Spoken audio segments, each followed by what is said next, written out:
Yeah, I did actually. Yep. You know what was funny, man? Like, I was always like, man, who the hell plays fantasy sports? Like, Yep. cares? I don't give a shit. I bet, you know. Mhm. But no, I did it last year, and I have the last few years in the NBL. I actually surprisingly did. I think I came 21st out of what, however many thousand people played it. I got almost broke the top. I got, yeah, 21st or 20th. Did you So make money each week on that one, or are you just playing the? what's it called? 1 week, man. 1 week I got killed because Pinder had the worst week of all time. And I would have won the round. I think I lost the round by 8 points. And like Pinder in one of the games, I think like went, it was ridiculously low. And I think he had 8 turnovers on the double Yeah, right. across the 2 games. And it's just like, that killed me. But hey, it is what it is. It's a bit of fun, man. I recommend people do it. I actually think it is cool. Like, Yep. it's a way that, people then just don't follow their own team. Like, they'll follow stats from other teams and that sort of stuff, and get a better understanding of the league and what players do. Yep. It's fun. Well, that leads us into we'll go through some of the favorites for the awards, and Yep. then we'll have another break, and then we'll come back with week one picks and Yep. predictions, if you like. So, I mean, we can run through this one pretty quick, but MVP favorites, obviously, top five pretty much going to be Cooks, Cotton, PJC, Parker Jackson, Cartwright over the ditch. Goulding, maybe. Jarrell Martin, we thought, but maybe someone in Adelaide, we No, don't know. I've got. I Who can tell you now. You have pretty you got? much put a pen line through anyone that is not Bryce Cotton or Xavier Cooks. I'm saying it'll be Bryce Cotton, but Bryce Cotton has to get, I think, a 3 seed to beat Cook. Like, if Yeah, Sydney are the 1 seed, like a lot of people he'll get predict, it. Yep, Cotton probably has to get the second or third seed to agreed. get it. If he winds up in fourth or fifth, I think it All right. starts Yep. being trouble. But then what if But Cooks's numbers are not going to be as impressive because Sydney will spread the load a lot more. yep. So my pick is Bryce Cotton because I have Perth finishing second. Well, what if somehow in another world, which I hope doesn't exist, Perth don't make the top five or six? But then Mm. but disregard that. Maybe more so, what if Tassie end up finishing second without McVeigh? Doyle averages 16, 9, and 7. It's a possibility. Hmm. I kind of just don't see it. I think there's a chance maybe a new import comes in or something like that Yep. happens, that pushes a team over the edge that we might not be contemplating right now. Yep. Maybe Southeast Melbourne get a 2 or 3 seed and Walton has an insane year. Hmm. Who Is knows? it is it as simple as But I'd whoever's the lean scoring Cotton, champ? man. And what was that? Is it as simple as whoever is the scoring champ gets the MVP? Unless it's Cooks, unless Sydney just dominate and Perth aren't that good, Yep. and that'd be how I see it. Who's your But coach of the year? yeah, this is it's going to be Brian Gorgon. I think Yep. it's generally the number 1 seed. I know Tatum. Or, Vickerman got it last year, right? So like, or do if they give it Tatum to didn't get Roth it last, retroactively? If they yeah, make finish top three, they give the Roth, right? yeah. This is the thing. But I think if Gorgon gets 18 wins plus, he'll Yep. get it. Yep. I also have to apologize to the people about my braids. This is the least fresh my braids have ever been. It's I been think when I've recorded a podcast, I'm scheduled in on Tuesday to see Judy at City Hair Extensions in Port Melbourne because Carmelo Anthony's at the Timber Yard that night. Are you planning on going to that? No, I won't be going that night to see Carmelo Anthony, unfortunately. But I'm sure it'll be a good night. And the NBL is doing a good stuff, like integrating these people into promotion of the NBL. Yeah, absolutely. And I guess this is something that is not related to Carmelo Anthony at all. The defensive player of the year. I've Xavier got short. Cooks. I've got short list of Qual, Cooks, Harrell if he hangs around. Daly, Doolittle, Shea Illy is actually the defending award winner. Yeah, Illy always is in with a chance. I'd go Cooks, Illy, Cooks or Illy for that Cooks are award. really I think unless another team just bolts up as having the best defensive rating in the NBL or something, but I don't see anyone apart from yeah, Illy yeah. or him or Cooks winning. I think Southeast will play the best defense, but you don't see a standout player with them as such. And Mm. unless a Marcus Lee averages 4 blocks a game or something for You mean United? You mean United? Yeah. uh Marcus Lee for United, yeah. But Southeast Melbourne, I think, will play good defense, but they just You don't have. reckon? Yeah, there you go. Under Mike That's Kelly, I think they I have have to. Sydney or Melbourne being the best defensive team in the NBL this year. So Yeah, I hence think. why I think it'll be one of those two teams. Yeah, I just think for Southeast Melbourne to win, they're going to have to win Will over. Magnay is another one. Yep. That's a Yeah, true. potential. Yep. I mean, we joked about this one before, but what about the most improved player? Most improved player. Okay, so the shortlist I've Um, got is Ben Air or Foxwell, maybe one of those guards if they really stand out, probably more likely Air. Qual coming off the back of his uh, South Sudan. And this could be a bit of that mm, players, we'll talk about it later, but coming back from the Olympic experience, do you get a bit of a bump or do you get motivated for not being picked like a Rocco, for example? yeah, the most improved is always it's always role dependent, right? So it's again, will someone just get a bigger role that they haven't had previously? Like, will Magnate could Jordan be a good Hunter one. have a massive year? You Yep. get what I'm saying? Like, it's such a it's an interesting award because sometimes if you start from a really really low base, it's more beneficial to you than having a great year after being sort of an average player the year before. This is always a tough one to pick, man. Like there'll be Yep. someone who bolts through that hasn't really had that level of success before. I'd lean it's a tough one, man. Yeah. May Like one of those yeah, things. I that one. Good luck betting that Yeah. one. If one of the Melbourne guards, for example, got injured and then all of a sudden Flynn Cameron's playing 20 minutes of game, then Yeah, that's the type of situation. Or is it that's what happens. yeah, exactly. Yeah, so Um, it might lap may someone in Adelaide gets minutes that yeah, wasn't expect that has never really played before because they're short on rotations. yeah. Like you just don't know. I actually I heard a good theory once about the most improved because they often look at it from season to season. It can just be a minutes jump, but Mm, perhaps the award should be from round 1 to round 22 or whatever. Who's made the biggest improvement during the season? So season. Yeah. yeah. Um, the six man, I've got Clark versus the field.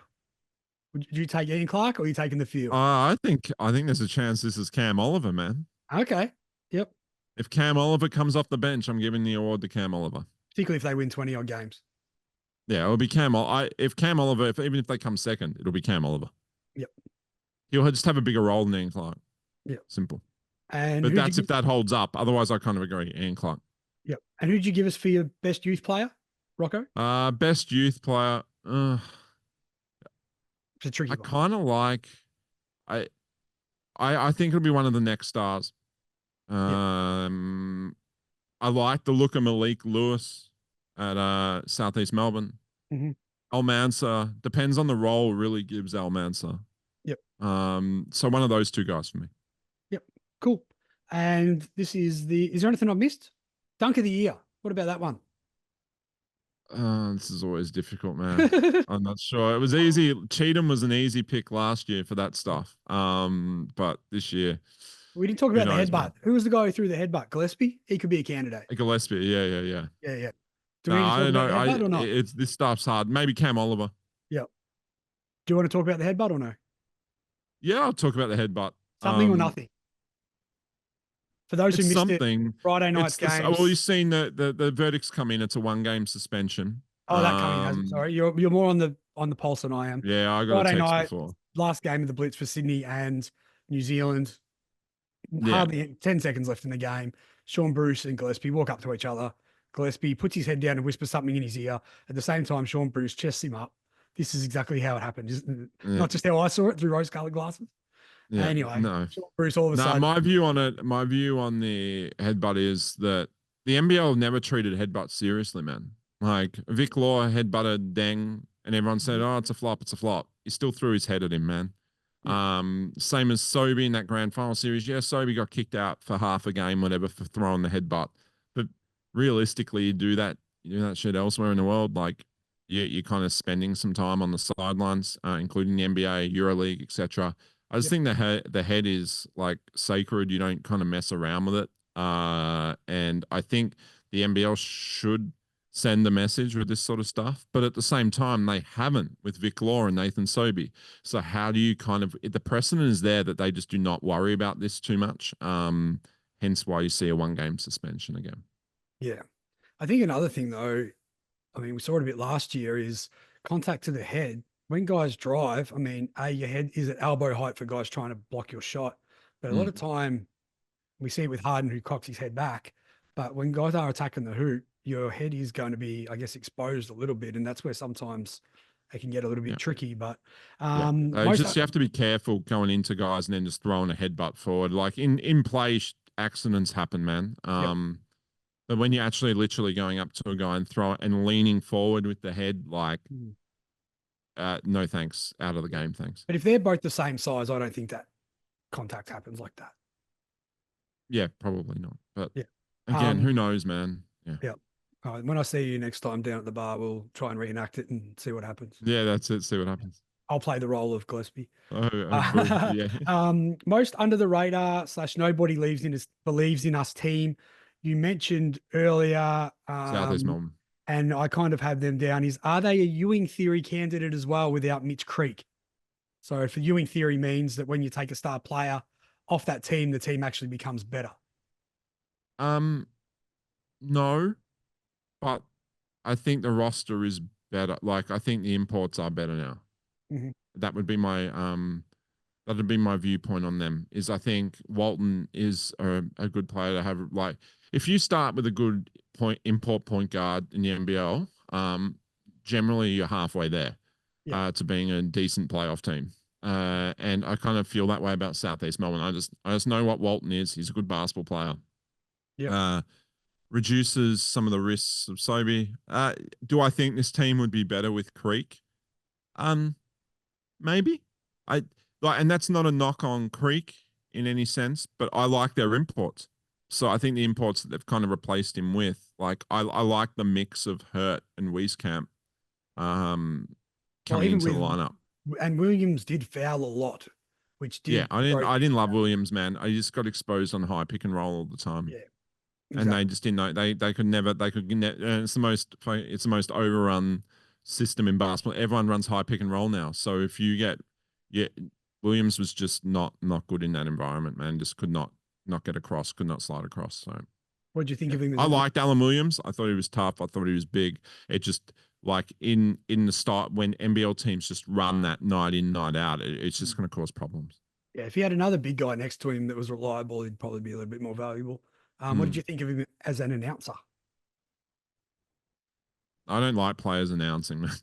Uh, I think this I because they're just always very guarded with what they say. It's yep. just and rightfully so, man. Like you don't want to rock the boat and do any of that sort of stuff. And you don't want to give I away always too think much it was either. kind of bland.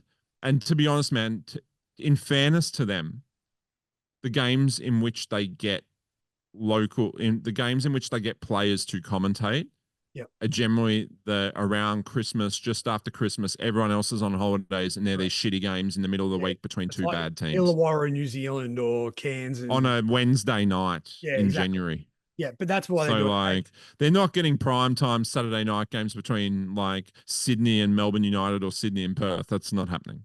No, but I mean, nor should it really. Sunday afternoon. Yeah. Yeah, and because also the games that they're commenting on are usually, as you say, teams that aren't a threat as such, so they Yeah. can be And a you little look bit at the more. NBL, man, like the big games are always Sunday afternoon. You always see the Sunday afternoon games involving Melbourne United or the Sydney Kings because they're the two. Sydney are the biggest draw in the NBL, Yep. and then Melbourne, then Perth are the next two in terms of like TV audience, national TV audiences. Just makes sense. The two biggest markets, Sydney and Melbourne, to have those games in those markets when the national TV games are on the Sunday afternoon as well. So it's just always you're probably going to get the best games of the week in that Sunday afternoon spot just because they're going to be the high profile ones because that's what the NBL want to push on free to air. Most definitely. And while the showdown happens in round two this season, for the first non hoops hype game, so we'll get to we'll have a quick one last break, then we'll get back. We're going to guess. I don't know if you've looked at the lines or not, but we can play guess the lines I've or not just looked at the lines, man. guess the Of bets or course, make our pick. I do have a general idea, but Yep. I haven't got them specifics, so it'll be fun. I To be honest, held off for this. I actually printed them off, but I haven't looked at them myself either. But we'll Yeah, see how let's we do go. it. We're also going to Too easy. play Dap or Cap. We'll play Take It or Yeah, Leave It, Carl, and Bump or Dump. So done. we'll let you pick which ones we do, Pick them all, and man. do them all. All right. Have a quick break and we'll Yep. be back shortly.